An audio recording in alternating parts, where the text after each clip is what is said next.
1 p.m. Assalamu alaikum. This is Radio Pakistan. The news read by Daman Zaman. The headlines.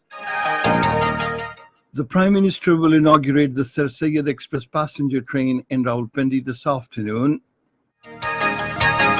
The Economic Coordination Committee of the Cabinet will hold its meeting in Islamabad today to discuss the overall economic situation of the country. The United States has threatened to impose sanctions on Turkey if it acquires Russian air defense system.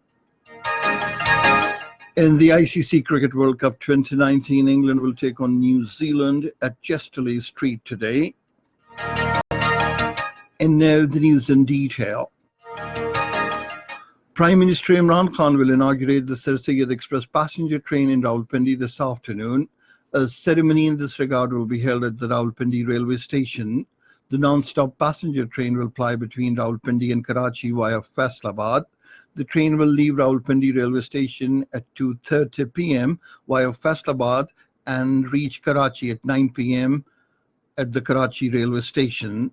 Sir Syed Express passenger train will have an in-house television, Wi-Fi cabin service, on-wheel restaurant, bedding, sound system, and other facilities. A meeting of the Economic Coordination Committee of the Cabinet will be held in Islamabad today with the advisor on finance, Abdul Hafiz Sheikh, in the chair. The meeting will discuss the overall economic situation of the country. The Special Assistant on Information and Broadcasting, Dr. Firdaus Hashikawan, says those who had sprayed bullets on innocent people in Model Town are being held accountable. In a tweet, she said the statements of the state terrorism by those who had patronized the elements like Gullu Bhatt is simply absurd and ridiculous.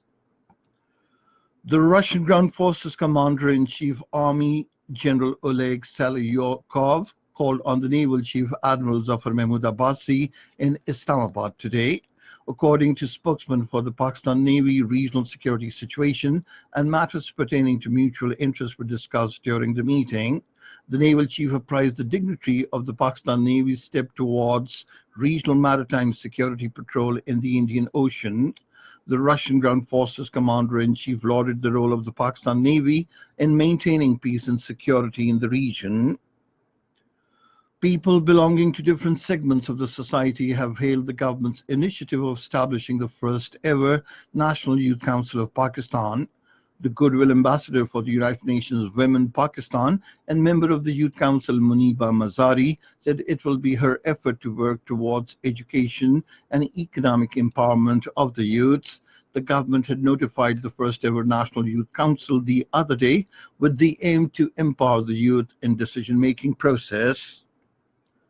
Today is the last date for declaration of assets under the Assets Declaration Scheme through a presidential ordinance. In a clarification statement, the Federal Board of Revenue said it also include the condition of retaining cash, foreign currency, and liquid assets not repatriated. It said all such declarants are required to retain cash in their bank accounts till today.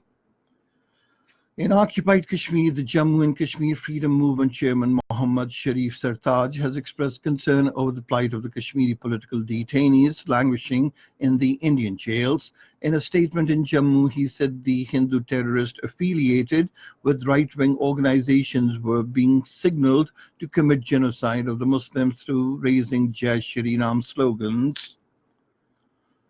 In India, 6 people have been killed and 18 are reportedly missing after heavy rainfall breached a dam in Maharashtra state. The United States plans to impose sanctions on Turkey and remove it from a critical fighter jet program if the NATO ally acquires Russian air defense system. Spokeswoman of the American State Department said in a statement in Washington that the United States has consistently and clearly stated that Turkey will face negative consequences if it proceeds with the purchase of Russian S-400 air defense system. The United Arab Emirates Minister of State for Foreign Affairs Anwar Gargash held a meeting with the United Nations Special Envoy to Yemen Martin Griffiths. During the meeting, they discussed the current developments and repeated provocations by the Houthi rebels and means to move forward in the political scenario as part of a United Nations program. Eminent Urdu and Punjabi poet Nisar Nasik passed away in Rawalpindi today. He was 76. His patriotic song Dil Dil Pakistan attained fame at the international level.